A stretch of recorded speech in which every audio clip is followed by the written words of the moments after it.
प्रदर्शनकारियों को श्रीलंका के राष्ट्रपति गोटाबाया राजपक्षे के सरकारी घर से बहुत सारा कैश मिला, लेकिन इस देश का सारा कैश खत्म हो चुका है। अर्थव्यवस्था तबाह हो चुकी है और इस सब से आजी जा चुकी जनता ने देश चलाने वालों के घर और दफ्तर पर कब्जा जमा लिया है।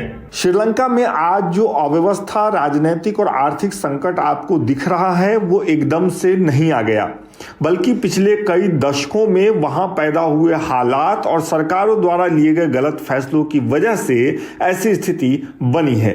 साल 1983 से 2009 के बीच श्रीलंका को गृह युद्ध झेलना पड़ा। सरकार और अलगाववादी संगठन LTT के बीच 26 सालों तक चले इस युद्ध से अव्यवस्था को भारी नुकसान हुआ। युद्ध खत्म होने के बाद हालात थोड़े सुधरे। BBC की एक रिपोर्ट के मुताबिक 2009 से 2012 के बीच श्रीलंका की GDP 8 से 9% की गति से बढ़ी, लेकिन जल्द ही स्थिति फिर गड़बड़ाने लगी। श्रीलंका का निर्यात कम होने लगा, आयात बढ़ने लगा और इसके अलावे अंतर्राष्ट्रीय बाजार में कीमत गिरने की वजह से देश की आर्थिक स्थिति भी खराब होने लगी। साल 2016 आते आते श्रीलंका को कर्ज के लिए अंतर्राष्ट्रीय मुद्रा कोष के पास जाना पड़ा।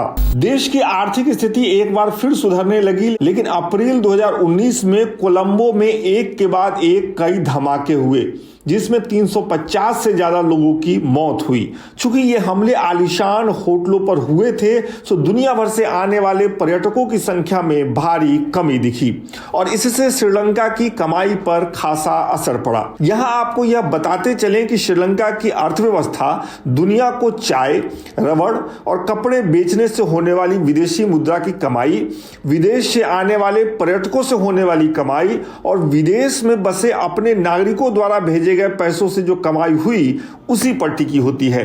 लिहाजा कमाई लगातार कम होती गई और खर्च बढ़ता गया। रही सही कसर 2019 के नवंबर में हुए चुनाव से पूरी हो गई। इस चुनाव के बाद ही गोटाबाया राजपक्षे देश के नए राष्ट्रपति बने। उन्होंने चुनाव में 2 बड़े वादे किए। पहला, टैक्स में कटौती करेंगे और दूसरा, किसानों को राहत देंगे। सरकार में आने के बाद अपने वादे पूरे करने के लिए उन्होंने जो फैसले किए उससे सरकार का खजाना और खाली हो गया, संकट और गहरा हो गया।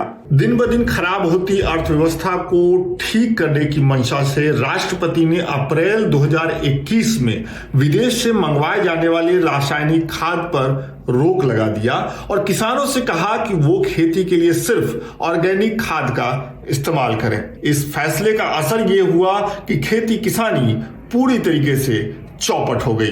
कुछ ही महीने बाद यानी 2021 के नवंबर में ही सरकार ने इस फैसले को वापस ले लिया, लेकिन तब तक देश को जो नुकसान होना था वो हुआ और कुछ इस तरीके से एक सुंदर सा हंसता खिलखिलाता देश सड़कों पर उतर आया।